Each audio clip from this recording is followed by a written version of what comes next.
ఇటీవల జరిగిన ఎన్నికల్లో కూటమి విజయం సాధించిన సంగతి తెలిసిందే.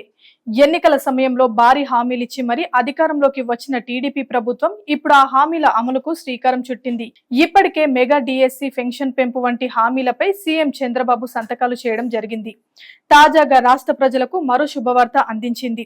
చంద్రన్న బీమాకు సంబంధించి కార్మిక శాఖ మంత్రి వసంశెట్టి సుభాష్ కీలక ప్రకటన చేశారు.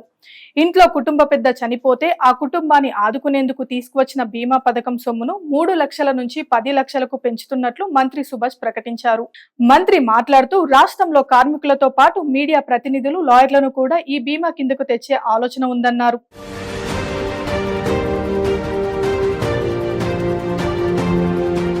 గత వైసీపీ పాలనలో చంద్రన్న బీమా పేరు మార్చారని, ఎంతో మందికి పరిహారం అందలేదన్నారు. ఇప్పుడు కూటమి ప్రభుత్వం బీమా సొమ్మును 3 లక్షల నుంచి 10 లక్షలకు పెంచుతుందన్నారు. చంద్రన్న బీమా అందరికీ అందేలా చూస్తామని, రాష్ట్ర వ్యాప్తంగా కార్మికులకు అండగా ఉంటామని హామీ ఇచ్చారు. కార్మికులు కార్మిక శాఖలో 15 కట్టి ఈ పథకంలో చేరొచ్చని తెలిపారు. ప్రమాదవశాత్తు మరణిస్తే 10 లక్షల పరిహారం అందుతుంది.